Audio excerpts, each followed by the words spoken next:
சாய்ராம். என் அன்பு செல்லமே, என்னுடைய அழகான தங்கமே, உனக்கு ஒரு இன்பமான விஷயத்தை சொல்லவே நான் வந்துள்ளேன். எத்தனை நாள் தான் நீயும் கவலையோடு இருப்பாய்? உனக்கு ஒரு இன்பமான விஷயத்தை சொல்ல வேண்டும் அல்லவா? நாளைக்கு நாள் பிரச்சனைகள் கூடுகிறது என்று நினைத்து கொண்டு இருக்கும் உன்னுடைய வாழ்க்கையில் பிரச்சனைகள் அனைத்தும் முடிந்து உனக்கு ஒரு இன்பமான வாழ்க்கையை தரப்போகிறேன் என்று நீ தெரிந்து கொள்ள வேண்டும் அல்லவா? கண்டிப்பாக தங்கமே, இனிமேல் நீ பார்க்க போகும் ஒவ்வொரு விஷயங்களும் மிகப்பெரிய ஒரு மாற்றங்களாக உனக்கு அமைத்து தரப்படும். இதுவரைக்கும் எத்தனையோ விஷயங்கள் உன்னுடைய வாழ்க்கையில் நீ பார்த்திருக்கலாம்.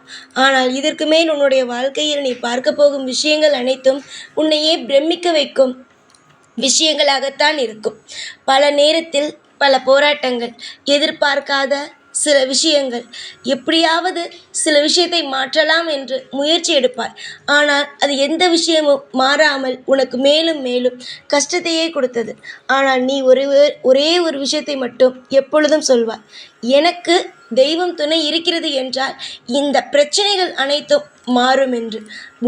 உன்னுடைய தெய்வங்கள் உன்னோடு தான் இருக்கிறது என்று நிரூபிக்கத்தான் நான் இந்த ஒரு முடிவையே எடுத்தேன்.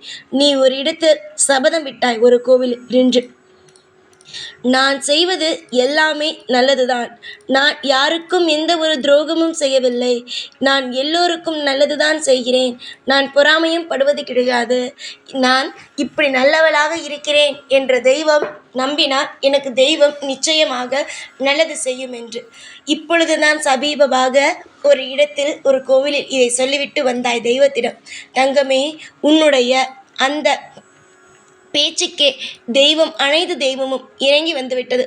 இனிமேல் உன் வாழ்வில் எந்த ஒரு போராட்டமும் கிடையாது. நீ சொன்னாய் அல்லவா, தெய்வத்திற்கு பிடித்தால் என்னுடைய வாழ்க்கையில் இருந்த கஷ்டத்தை அந்த தெய்வமே நீக்கும் என்று. மனமிறங்கி வந்துவிட்டோம் அனைவரும். உன்னுடைய வாழ்க்கையில் இதுவரைக்கும் நினைவு தெரிந்ததிலிருந்து நீ எந்த ஒரு தவறையும் யாருக்கும் செய்தது கிடையாது, பொறாமைப்பட்டது கிடையாது. உன்னுடைய மனதில் இருப்பது என்ன தெரியுமா? தன்னுடைய குடும்பம் நன்றாக இருக்க வேண்டும் என்று. அதை சிலர் சுயநலவாதி என்பார்கள். சுயநலவாதி என்றால் சொல்லிவிட்டு போகட்டும். ஒரு உதாரணத்திற்கு சொல்கிறேன். உன்னை ஒருவன் சுயநலவாதி என்று சொல்கிறான். அவன் ஏன் சொல்கிறான்? அவனுடைய வாழ்க்கையை பற்றியும் நீ யோசிக்க வேண்டும் என்று. அப்படி இருந்தால் அவன் என்ன செய்கிறான்? அவனும் சுயநலமாகத்தான் யோசிக்கிறான். இவளுடைய வாழ்க்கையை பற்றி மட்டும் யோசிக்கிறாளே, நம்முடைய வாழ்க்கையை பற்றி யோசிக்கவில்லையே என்று அவனும் சுயநலமாகத்தான் இருக்கிறான். இங்கு யாருமே சுயநலமே இல்லாதவர்கள் எல்லாம் அல்ல. எல்லோரும் நிறைய சுயநலவாதிகள் இங்கு இருக்கத்தான் செய்கிறார்கள். ஆனால் அவர்கள் வெளியில் காட்டிக்கொள்ளாமல் நீதான் சுயநலவாதி, நீதான் சுயநலவாதி என்று மற்றவர்களுக்கு பெயரை சுட்டுகிறார்கள். ஆனால் உள்ளுக்குள் போய் பார்த்தால் நான் நன்றாக இருக்க வேண்டும், தன்னுடைய குடும்பம் நன்றாக இருக்க வேண்டும் தான் என்று தெய்வத்திடம் வேண்டிக் கொள்கிறார்கள். அது மட்டுமல்ல, மற்றவன் நன்றாகவே இருக்கக்கூடாது என்றெல்லாம் கூட தெய்வத்திடம் வேண்டிக் கொள்ளத்தான் செய்கிறார்கள். புரிகிறதா? நீ எல்லா விஷயத்தையும் எனக்கு தெரியாது என்று நினைக்காதே. எல்லா விஷயமும் எனக்கு தெரியும். பேசுவான், நன்றாக பேசுவான். ஆனால் அத்தனை சுயநலமும் அவனிடம்தான் இருக்கும். நீ எப்பொழுதும் தங்கமே, உன்னுடைய வாழ்க்கையில் எந்த ஒரு விஷயத்தையும் தேவையே இல்லாமல் நினைத்து கவலைப்படாதே. உன்னுடைய வாழ்க்கையில் நான் இருப்பேன். உன் வாழ்க்கையில் எல்லாம் இனிமேல் வரும் ஒவ்வொரு காலமும் இனிமையான காலங்களாகவே தான் இருக்கும். நீ எந்த ஒரு நிமிஷமும் எந்த ஒரு விஷயத்தையும் நினைத்து எப்பொழுதும் எந்த ஒரு காலகட்டமும் எதையும் நினைத்து நீ கவலைப்பட வேண்டிய அவசியம் கிடையாது. உனக்கு தெரிய வேண்டிய அனைத்தையும் நான் ஒவ்வொரு நாளும் உனக்கு தெரிய வைப்பேன். உனக்கு என்னென்ன தேவையோ அனைத்தையும் நானே உனக்கு வந்து கொடுப்பேன். காலம் முழுவதும் நிச்சயமாக நான் உனக்கு துணையாக இருப்பேன். கவலைப்பட்டதெல்லாம் போதும். இனிமேல் வாழ்க்கையில் எப்படி நீ சந்தோஷமாக இருக்க போகிறாய், என்னென்ன விஷயங்கள் உன்னுடைய வாழ்க்கையில் நடக்கப் போகிறது, நிதானத்தோடும் வாழ்க்கையில் எல்லா விஷயத்தையும் பொறுப்பாக நின்று யோசித்து யோசித்து நீ செய்யும் ஒவ்வொரு காரியமும் உன்னை ஒரு நாளும் ஒரு பொழுதும் உன்னை தோற்கடிக்கவே அடிக்காது. உன்னை ஒவ்வொரு நாளும் ஜெயிக்க வைக்கும். பல பேருக்கு மத்தியில் வாழ வைக்கும். நீ தோற்று போய்விட்டோமோ, அதனால்தான் என் வாழ்க்கை இப்படி ஆகிவிட்டதோ என்று நினைக்காதே. நீ சில இடத்தில் தோற்று போய் நின்றாய். அந்த இடம்தான் உனக்கு பாடத்தை சொல்லிக் கொடுத்தது. இனிமேல் உன் வாழ்வில் தோற்று போவது கிடையாது, ஜெயிப்பது மட்டும்தான். நிறைய பேர் உன்னிடமிருந்து நிறைய விஷயங்களை எதிர்பார்த்திருக்கிறார்கள். அவர்கள் அனைவருமே இப்பொழுது உன்னிடம் எதையும் செய்வதற்கு துணிந்து வரவில்லை. உனக்கு ஒரு உதவி என்று கேட்டவுடன் யாருமே வரவில்லை. ஆனால் நீ உன்னுடைய வாழ்க்கையில் நிறைய பேருக்கு அவர்கள் கேட்காமலேயே நான் உதவி செய்கிறேன் என்று ஓடிப்போய் உதவியெல்லாம் செய்து இருக்கிறாய்.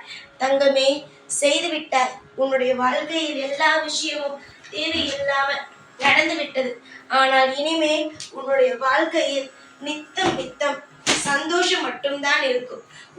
உன்னை யாரெல்லாம் தொந்தரவாக, ஐயோ இவள் வந்து விட்டாளா, இவள் ஏதாவது கேட்பாளே, இவளுக்கு ஏதாவது ஒரு உதவி செய்ய வேண்டுமோ என்று பயந்தவர்கள் மத்தியில் நீ கம்பீரமாக நல்ல பணக்காரர் போலவே எல்லா வசதிகளுடன் வாய்ப்புகளுடனும் இருந்து உன்னுடைய யாரெல்லாம் இவள் வந்து விட்டாளே, இவள் ஏதாவது உதவி கேட்பாளோ என்று நினைத்தவர்கள் மத்தியில் மற்றவர்களுக்கு நீ உதவி செய்யும் அளவுக்கு முன்னேறி நின்று காட்டுவாய்.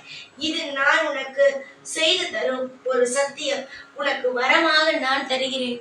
எத்தனை நாள் தான் மற்றவன் உன்னை பார்த்து கேலியும் கிண்டலும் செய்வான் சொல் பார்க்கலாம். என்னுடைய பிள்ளையும் அது நினைத்தது போல வாழ வேண்டும் அல்லவா? வாழட்டும். என்னுடைய பிள்ளைக்கு அனைத்து விதமான வசதிகளும் கிடைக்கட்டும். இன்றிலிருந்து என்னுடைய பிள்ளையின் மனமானது குளிரட்டும். புரிகிறதா? நம்பிக்கையோடு இருங்கள்.